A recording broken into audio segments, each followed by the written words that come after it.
Coucou tout le monde, on se retrouve aujourd'hui pour parler des stages.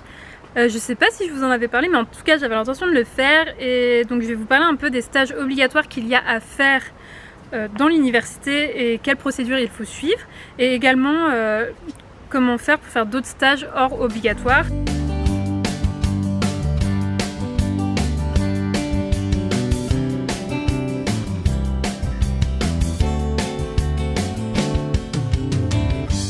Il faut savoir que les stages obligatoires à Košice commencent en 4e année.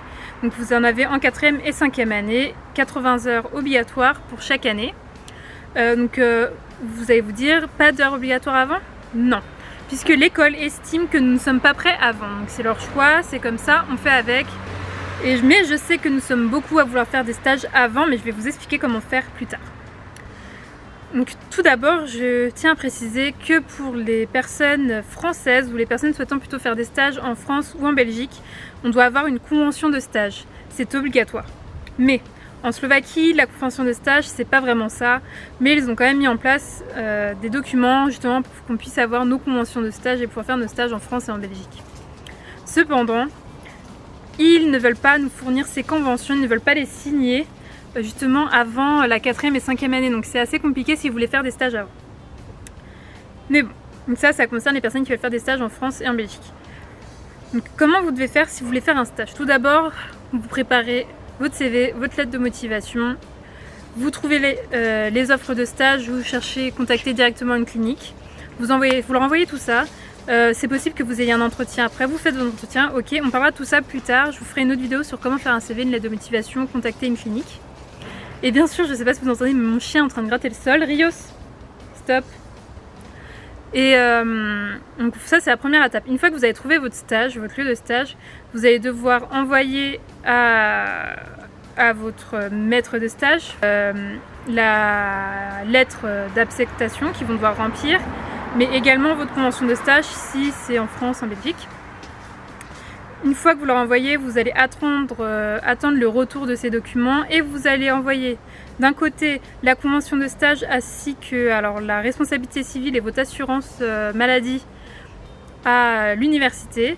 Sachez qu'ils ne vont pas vous signer et vous renvoyer votre convention de stage tant que vous n'auriez pas donné votre responsabilité civile et votre assurance maladie correspondant à l'année où vous allez faire votre stage. Donc ça, c'est vraiment pour les personnes qui veulent faire des stages en France ou en Belgique. Sinon, pour la lettre d'acceptation, quand vous l'avez reçue, ce n'est pas à ZAS, on appelle ça ZAS, ce n'est pas à l'office qu'il faut l'envoyer, mais au garant de stage. Une fois que vous avez fait tout ça, que les documents sont remplis, etc., sachant que, attention, votre lettre d'acceptation doit être envoyée à votre garant au moins 2 semaines avant le début de votre stage, attention. Une fois que vous avez fait tout ça, vous allez pouvoir commencer votre stage. Mais une fois que votre stage est fini, vous avez ce qu'on appelle un record book qu'il est important de se procurer. C'est un petit carnet bleu pour les étudiants étrangers. Un record book où vous allez indiquer ce que vous avez fait chaque jour de votre stage grossièrement. Chaque jour ce que vous avez fait de votre stage, et votre maître de stage va devoir signer chaque jour pour confirmer que vous avez bien fait cela et signer vos heures. Signer aussi le document de confirmation de stage. Et il pourra ajouter des commentaires. Donc vous avez fini le stage, vous avez fait signer ça et mis aussi un tampon par votre maître de stage. Ensuite, vous devez scanner tous ces documents pour les envoyer au garant de stage à nouveau. Et après, c'est fait. Mais du coup, comment je fais si je n'ai pas de convention pour faire des stages avant la 4e année? Alors c'est plus ou moins compliqué. Donc vous avez plusieurs possibilités. La première, c'est d'aller faire un stage à l'étranger, puisque les conventions de stage ne sont pas obligatoires. Donc je sais que financièrement ça peut être plus compliqué, mais pourquoi pas essayer de choisir un pays qui est proche de la France ou de la Belgique. Et vous pouvez aussi voir avec les cliniques que vous contactez, est-ce qu'ils n'ont pas des logements gratuits disponibles, puisque ça arrive quelquefois qu'ils vous offrent des logements gratuits. Les autres possibilités aussi, c'est d'obtenir des conventions de stage auprès de la mission locale ou de Pôle emploi. Alors attention, Pôle emploi, il me semble que vous pouvez faire qu'une semaine de stage, et la mission locale que 2 semaines, et ce n'est même pas sûr qu'ils acceptent. Et vous pouvez essayer.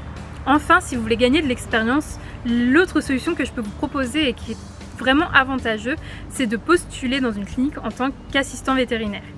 en tant qu'ASV. Alors pourquoi? D'une, parce que vous allez pouvoir gagner de l'argent, ce qui est plutôt pas mal pour financer vos études. Et ensuite, vous allez pouvoir assister les vétérinaires à apprendre certains actes. Et du fait qu'ils savent que vous êtes étudiant vétérinaire, ils peuvent quelquefois vous laisser faire des choses en plus. Donc c'est tout pour aujourd'hui. J'espère que ces petites informations vous ont aidé. Et je vous souhaite bon courage pour vos futurs stages ou emplois en tant qu'ASV. Et n'hésitez pas à liker, commenter la vidéo, partager. Je vous retrouve dans une prochaine vidéo. Salut!